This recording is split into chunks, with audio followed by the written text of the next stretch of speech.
Election نہ ہونے کی 10 ممکنہ وجوہات۔ الیکشن کمیشن نے پنجاب اور کے پی میں الیکشن شیڈول کا اعلان تو کر دیا ہے، لیکن سیاسی قیادت کو یقین نہیں کہ الیکشن ہوں گے بھی یا نہیں۔ 10 وجوہات ہیں جن کا جائزہ لیتے ہوئے یہ کہا جا سکتا ہے کہ الیکشن شیڈول کے مطابق ہونے کا امکان نہیں۔ دونوں صوبوں میں الیکشن کا شیڈول جاری کرنے کے بعد الیکشن کمیشن کے حکام کا اجلاس ہوا، جس میں انتظامات پر غور کیا گیا۔ پی ٹی آئی کے وفد نے شاہ محمود قریشی کی قیادت میں کمیشن کا دورہ کر کے حکام سے ملاقات کی تھی۔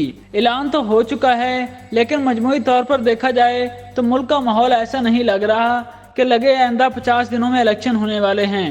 ماہرین کے ساتھ پس منظر میں ہونے والی بات چیت اور مباحثے کی روشنی میں ذیل میں وہ 10 وجوہات پیش کی جا رہی ہیں جن کا جائزہ لینے سے معلوم ہوگا کہ الیکشن ہونے کا امکان نظر نہیں آتا۔ نمبر 1، اگر دونوں صوبوں میں الیکشن ہوئے اور جیتنے والی جماعت حکومت بناتی ہے تو اس سے عینی بحران پیدا ہو جائے گا، کیونکہ قومی اسمبلی کے لیے عام انتخابات بعد میں ہوں گے۔ عام انتخابات کے لیے نگران حکومت ضروری ہے۔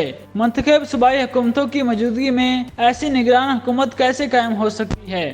نئی صوبائی حکومتوں کی جانب سے چارج سنبھالنے کے بعد پیدا ہونے والی عینی ضرورت پوری کیسے ہوگی؟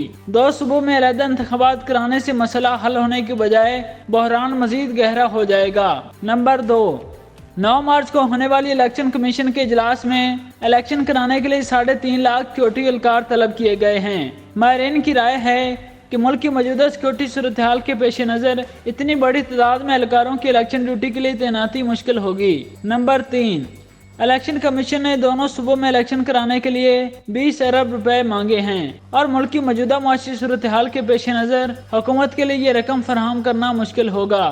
نمبر 4، رجسٹرڈ ووٹوں کی تعداد 105.96 ملین سے بڑھ کر 122.19 ملین ہو چکی ہے۔ 17 ملین ووٹر بڑھنے کا مطلب ہے کہ الیکشن کمیشن کو پولنگ اسٹیشن کی تعداد بڑھانا ہوگی اور اس طرح مزید اسٹاف کی ضرورت ہوگی۔ یہ کام محدود وقت میں پورا کرنا مشکل ہے۔ نمبر 5، الیکشن کمیشن کو ایک مرتبہ پھر سیکورٹی اہلکاروں کی ضرورت ہوگی تاکہ قومی اسمبلی کے لیے الیکشن کرائے جا سکیں۔ ایک سال میں 2 مرتبہ اتنی بڑی تعداد میں اہلکار فراہم کرنا کیسے ممکن ہوگا؟ ماہرین کی رائے ہے اسی وجہ کے تحت اسٹیبلشمنٹ چاہے گی کہ علیحدہ الیکشن کی بجائے ملک بھر میں بیک وقت الیکشن کرائے جائیں۔ نمبر 6، عمران خان نے مطالبہ کیا ہے کہ ریٹرننگ افسران کا تعلق عدلیہ سے ہو۔ امکان نہیں کہ عدلیہ بڑی تعداد میں جوڈیشنل افسران کو 2 مرتبہ ایسی سرگرمی کے لیے فراہم کرے گی۔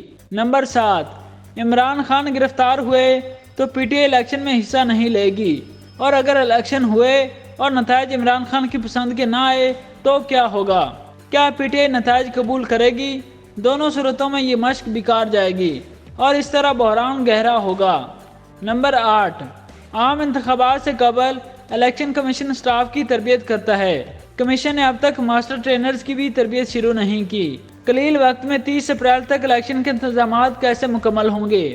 نمبر 9، الیکشن کمیشن نے پنجاب کے لیے ریٹرننگ افسران کے نام فائنل کر لیے ہیں اور ان میں سے ایک کا بھی تعلق عدلیہ سے نہیں۔ کیا پی ٹی آئی والے نان جوڈیشنل ریٹرننگ افسران کی نگرانی میں ہونے والے الیکشن قبول کریں گے؟ سیاسی جماعتوں کے لیے الیکشن نتائج قبول نہ کرنا ایک اور سیاسی بحران پیدا کر دے گا۔ نمبر 10، عام انتخابات سے قبل کمیشن کے ہیڈ کوارٹرز میں ہنگامی صورتحال ہوتی ہے اور ادارے میں ہر شخص یا ڈبل شفٹ میں کام کرتا ہے یا انتظامات کے لیے دفتر میں طویل اوقات تک موجود رہتا ہے۔ تاہم کمیشن کا موجودہ ماحول دیکھ کر لگتا نہیں کہ ادارے میں کسی طرح کی ہنگامی صورتحال ہے اور آیا ادارہ الیکشن کی تیاری کر رہا ہے۔